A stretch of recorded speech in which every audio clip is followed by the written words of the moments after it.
Wasn't too long ago where the city of Tshwane went on a campaign disconnecting the electricity of defaulters. And we're not talking about residents, we're talking about businesses, corporations, embassies, we're talking about governmental offices. And yesterday they did the same. There was a Twitter X post yesterday by the city of Tshwane, and I'll read it verbatim.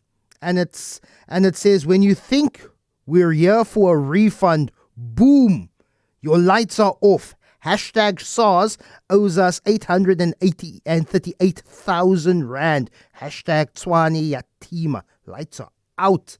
Jacqui Ace is the Tshwane Mayco member for finance. Good morning, Jacqui. Eskom as of yesterday, SARS as of yesterday owed the city of Tshwane 838,000 rand, and that's why the electricity was switched off. But I understand that's now since been paid. Yes, it was the Department of Public Works who owed the city the funds, which houses a SARS building. So it's important to understand that the city of Tshwane is on a drive which is called Tshwane Ya Tima, in order to collect from everybody who owes the city. That includes businesses, residents, embassies, as what you've said. And we are not going to be favouring one above the other. If there is outstanding accounts, then action is taken. It's part of a normal credit control process that every municipality has in their credit control policies. What's the outstanding debt for not residential users of Tshwane services, but for the corporates, the embassies, the national governmental offices that are based in the capital, Tshwane? The entire debtors book in the city is 23 billion. And currently we are looking at encashing at least 6 billion of that before the end of the financial year. Majority of the debt is by residents, but there is, I believe it's about 11 billion that is by businesses. You've done this campaign before, and what I've noted is that very soon after the city of Tshwane has been on this campaign, that defaulters, particularly national governmental offices, there were also a couple of shopping malls, they pay immediately because they obviously don't want to see an end to their businesses and services from operating. So it's a case of they have the money, but the payment of municipal debt is very, very low down on the list of priorities of governmental offices and businesses in Tshwane.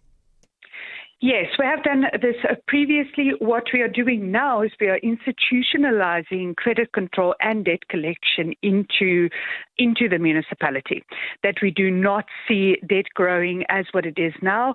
We had some difficulty last year in the municipality with regards to some political instability and strikes, which ensured that debt was growing again. But we need to ensure that we can institutionalize debt collection in the city.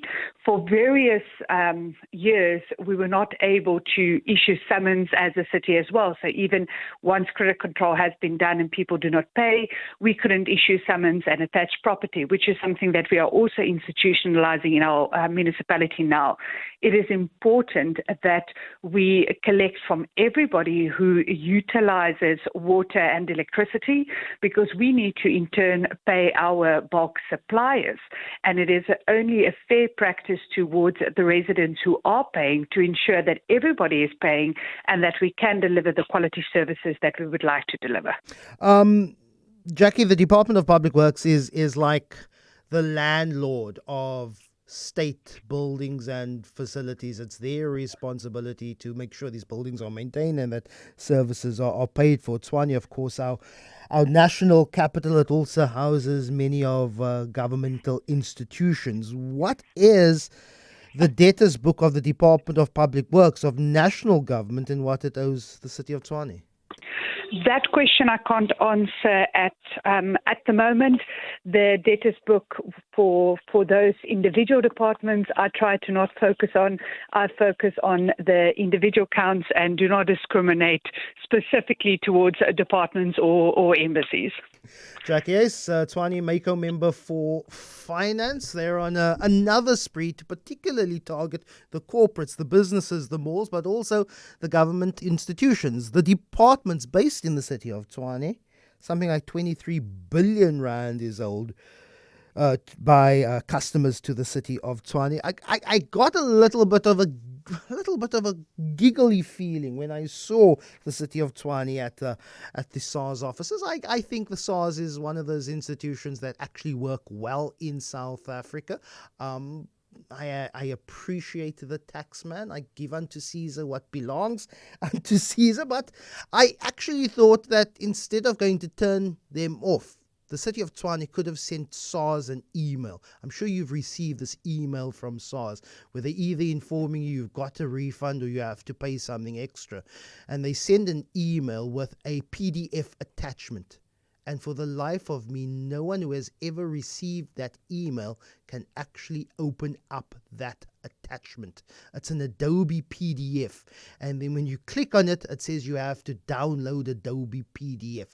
No one I know who's received an email from SARS with some sort of letter of receipt or demand or some sort of announcement that you're getting something back has ever been able to open up that email. And maybe instead of switching off the lights, the city of Tshwane could simply have done that to SARS, a little bit of a taste of their own medicine.